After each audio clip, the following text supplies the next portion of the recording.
So far, the questions that I've had over a period of time, over my life, over my lifetime, I'm 25 years, is that the people that become successful, right? What makes them become successful? Is it because they are smart, or they follow their passions, or so because I was so intrigued to find out exactly why and how it all happens and what makes them be who they are. And after even they gain whatever they were comparing to, is it abundance, is it a profit, or whatever they refer to as success, who gets to keep it?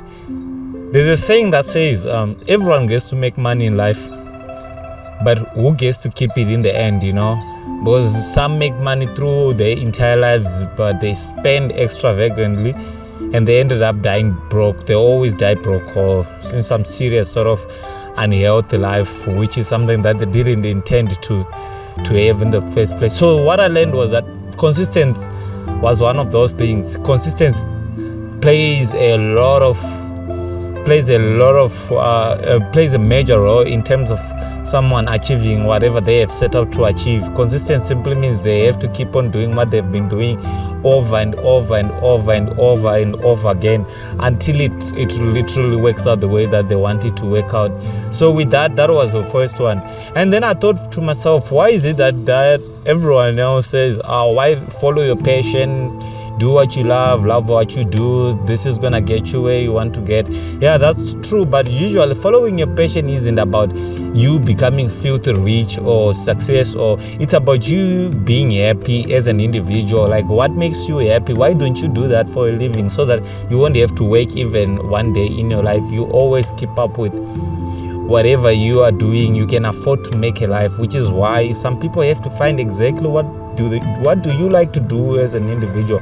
What makes you feel like if you wake up in the morning and do it, you are not working, although it is work, but you don't feel like that kind of a way. So following your passion in order to become rich isn't really something that I would advise anyone. You have to find something that makes you rich, because being a passion, let's look at Jeff Bezos and Elon Musk and all those rich people, like the people that serial entrepreneurs like Bill Gates. And if you want to look, these people were smart, like in general, they are smart people, like way, very, very intelligent individuals, which means they could have done this one way or the other, not because they were passionate about what they were doing, but because they are smart enough to change the outcome of what they are expecting. It's even for me, I usually do the same.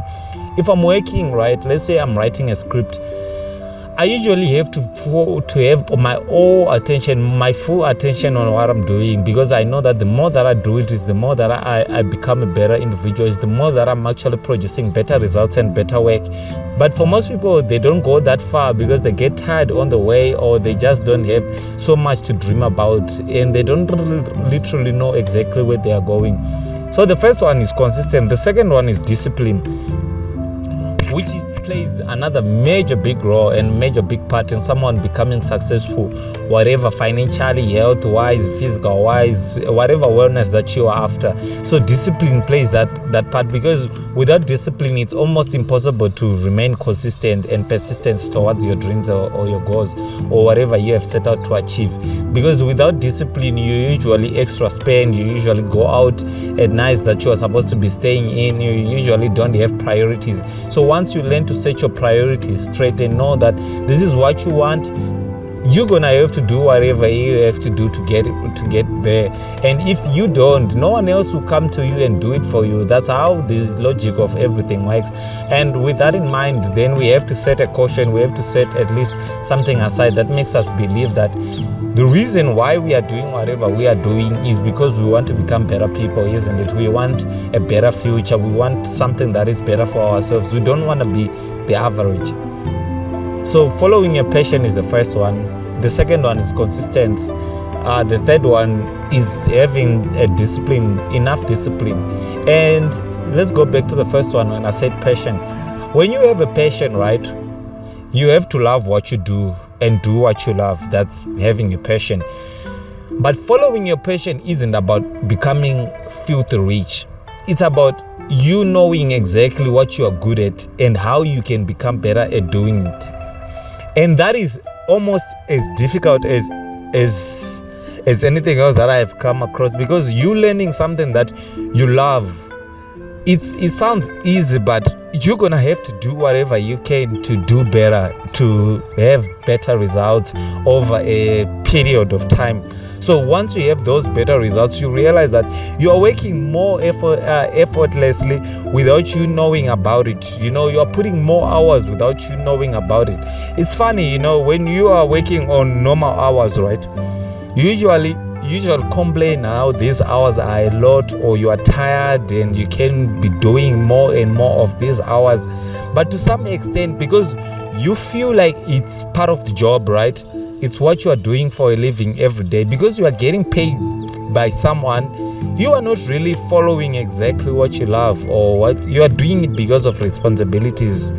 And you have to be accountable for your responsibilities as well, which is something that I believe that we all go through that, you know.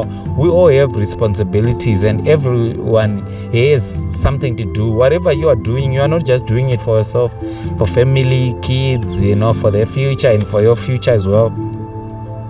And with that, that's when most people forget exactly what they set out to achieve, forget their dreams, you know. They are being forced now to go back and just what can I say, settle for less than what they could have done, or what they would definitely be able to do over a period of time, given the chance that they give themselves a chance to believe in themselves and to have enough confidence to say, yo, I can go forward and do this. I'm literally the perfect person who is capable of doing A, B, and C, and D. But because we are not believing in that, or we don't want to believe in that, or we just cannot go forward within our faith, because now it doesn't matter either you are religious or you are not, because the power of faith is more than what a religion or whatever spiritual class can teach you. It's about you as an individual. How far are you willing to go with what you have set out to do, you know? Because the good thing also is that if you start like today, right, after years and years, you know, you won't be here like you started, how you started, you know, or you won't be in the position that you were 3 years ago. For example, I take it for example myself. I started my first book was published in 2018 in March, and in April, in May, that's when I started working like full time in terms of promoting and making sure that we get more sales. And I can say that since 2018 to 2021, which is this year, I can say that I have literally improved from the first day that I started to this day. But usually my improvements are not the ones that I usually say, these are I'm not expecting to have been made $1 million or so, but I know that for the past 3 years, I think I've invested more in this, more than I was ever going to invest if I had not started. Because most people, it takes time just to start. It's about starting, and it's like a marriage, you know. Everyone can get married, but who gets to stay in that marriage, you know, until the end, you know, until the end? Because most people can quit easily. And I also realized on my journey that it's easy to walk away, it's easy to quit, you know. And quitting is just the end game for if you want to lose for the rest of your life. Start by quitting everything that you start. You literally not going to have quite a future that you will say you sustain yourself and those that are the loved ones for you. So if we come from consistent, we go to discipline. Now we need to talk about the attitude that you have towards what you are doing, you know, because I have also seen like few examples, you know. Let's say you are employed and you are working on a company. Do you really care about what you are doing at that company? Do you see yourself grow within that company, or do you see yourself having value in that company beyond the value that the company gave you, or the position and the title that the company gave you, or even what you are earning from monthly basis? Does that define the value of who you are? Your attitude towards your work, is it being defined by those things? Because if it is being defined by your surroundings, yes, or most most of us, we do get to that point where we usually believe in what we are doing, and if we are being paid more, we believe what we are doing is worth more, or if we are being paid less, we think what we are doing is of less value, of which the circumstances changes when you are doing maybe and you are being undervalued, you are being underpaid for it. Instead of you shifting your mindset from, okay, even if I'm doing this, right, I'm not being paid like I deserve to be paid. Are you still going to remain with the same work ethic and with the same behavior that you had in the beginning to move on and actually do more work while you are doing whatever you are doing? For most people, it's a no. For most people, they walk away. For most people, they don't want that kind of a challenge against them, because it's way deeper than how far they can go, and it's way deeper than what they can believe in. So they will have this negative attitude towards what they are doing. So now we say we have consistent, we have the discipline. Now we have an attitude, right? Let's say you don't have discipline, you don't have consistency, you have an attitude towards your work. You're literally, your chances of actually you being successful in whatever you do are very, very low, because those are three defining things. You are not defined by how intelligent you are. To some extent, yes, it plays a vital role, but to some extent it doesn't, because if you have a bad attitude, you are not consistent, you are not even persistent, you wait to be every morning someone has to wake you up because you feel like what you're doing isn't important enough for you to do it full time, so you provide this negative attitude towards it. That kind of thinking is not going to lead you anywhere. The kind of attitude that I give where I'm working, if it's good, I'm gonna give the same attitude in all other environments that I'm doing most of my work. But once I underappreciate whatever I'm doing somewhere and I start providing that negative energy, what I'm doing is I'm literally going out there and say I'm not grateful, I'm very, very ungrateful for whatever that is going on in my life. I want more, but I don't know how to get it, so I will complain.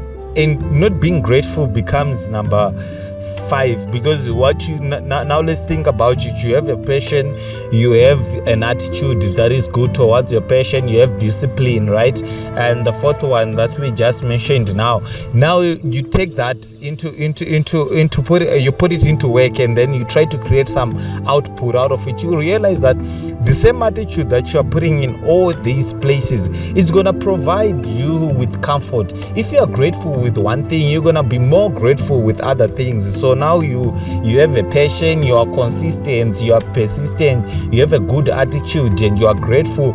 Trust me, the positive results of that is a happy life. Even if you are not getting paid like thousands, like loads and loads of money, but because you are happy within yourself, you are grateful for what you're actually doing out there. You see that you have a value as an individual within yourself before it is being determined, before the world determines the value for you. Because for most people, we let's define our own value by ourselves, like as individual. We don't value ourselves until someone comes and tell us how special we are to them. That's why we need positive relationship in our lives, so that some people can tell us how important we are to them and to our surroundings. Because some other people, we don't really believe that far that we are important, not just to us as individuals, but to the environment and to the world as a whole. Without us, there is no growth, So if you come to a point where you realize that you are important as an individual, what you have isn't something that I can go and outsource outside, I can go and find somewhere. It's within you. So we need whatever that is within you, which is now faith and spirituality. Then the conversation goes on from there.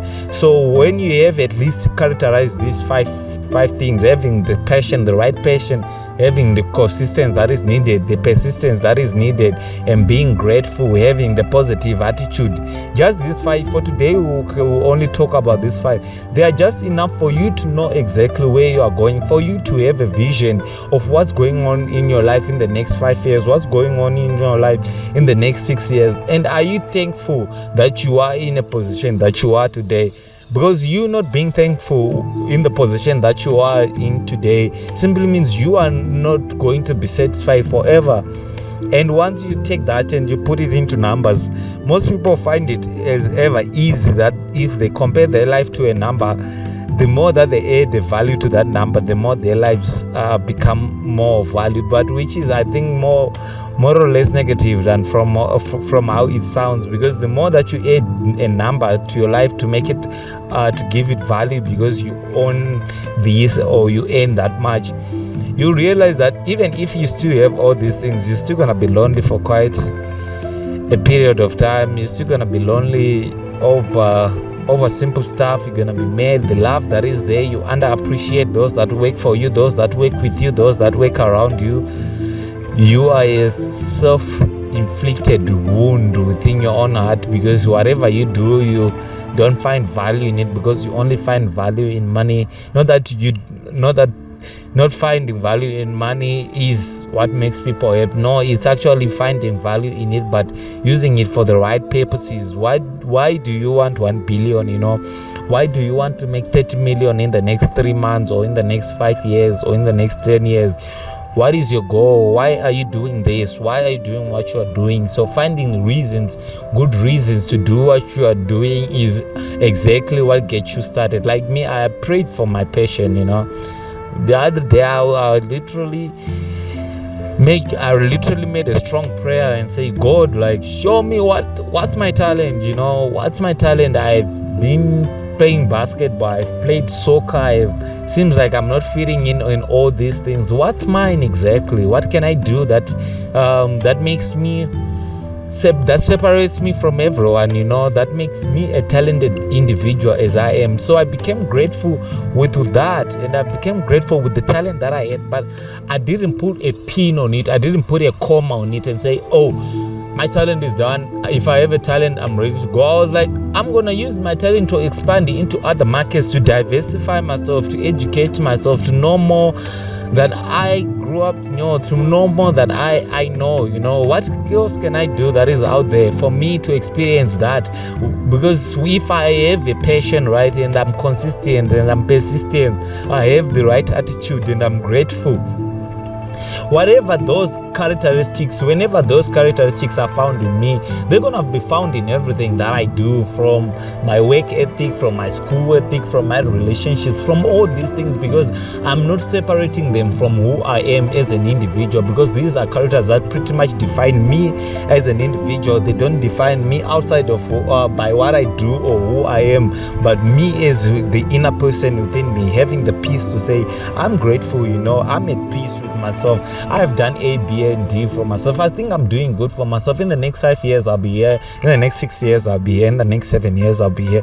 That on its own is you being grateful and owning up to who you are and who you are supposed to be, which is something that most people don't take serious. Like, being grateful is the simplest way. Out of all these 5, I would say your passion doesn't matter. Being consistent doesn't matter. Being persistent doesn't matter. Having the right attitude doesn't matter. But being grateful can be one of the most important out of all these that we have mentioned, because once you are grateful with the little that you have, you are simply owning up to yourself to say, no man, I cannot spend my entire life chasing after the wind. I think if I am grateful with this that I have today, I think I have an opportunity to grow into something that is better and much more prosperous over a period of time that you didn't give yourself to think much more about. That on its own gives us what we call a classic mindset, a classic way of thinking, a way that we need all as individuals, how we can grow from where we are and to the next stage. And without that kind of mindset, you always be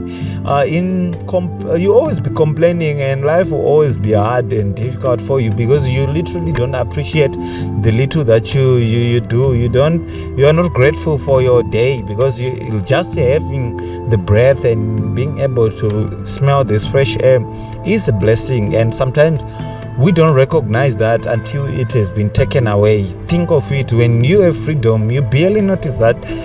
You barely notice what it means to have freedom. You forget that someone had to die for your own freedom to become a reality. So the moment we take away your freedom is when you realize that you're not grateful for what you had. But the moment that you don't have your freedom, the moment that you cannot breathe in this fresh air, the moment you're lying in a hospital, you're in a prison, you cannot do what you usually say in your normal life, That's when you realize that you have spent half of your life complaining and not owning up to who you are and who you are supposed to be. So with this, I close this podcast. Thank you. I hope I'll see you next time. Please don't forget to subscribe to this channel.